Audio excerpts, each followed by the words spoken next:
sisintu waxay ka mid tahay dalagyada ka baxa dalkeena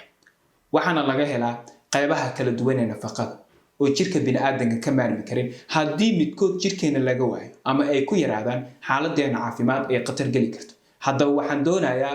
in aan wax idinkaga sheego qaar ka mid ah faa'iidooyinka caafimaad ee laga helo sisinta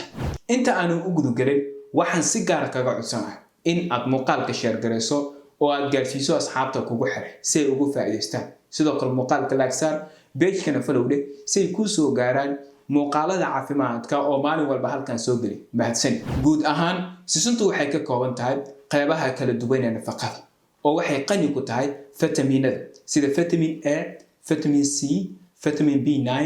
vitamin E sidoo kale waxaa ku jira noocyada kala duwan ee vitamin B complex sida thiamine, riboflavin iyo niacin sidoo kale waxaa laga helaa noocyada kala duwan ee macdanta sida iron, potassium, phosphorus, calcium, zinc waxaa kaloo laga helaa faatka caafimaadka leh carbohydrate, protein guud ahaantooda waxay muhiim u yihiin caafimaadka jirka oo haddii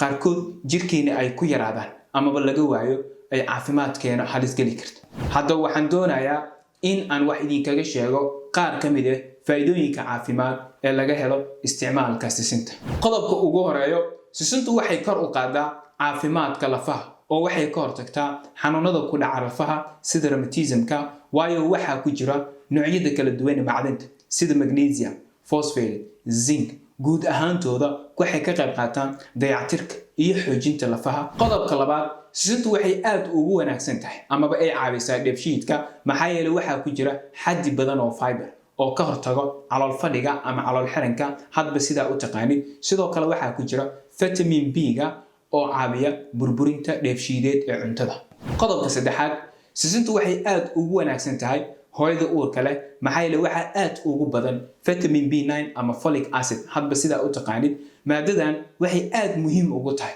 hooyada uurka leh amaba isku diyaarinaysa uurka cusub qodobka afaraad sisintu waxay yareysaa xanuunada ku dhaca neerfaha sidoo kale waxay hoos u dhigtaa walwalka iyo stresska maxaa yeelay maadooyinka ku jira sida calcium, magnesium iyo vitamin B waxay ka qayb qaataan caawinta neerfaha iyo fariimsidayaasha neerfaha qodobka shanaad sisintu waxay ka hortagtaa dhiig yarida maxaa yeelay waxaa aad ugu badan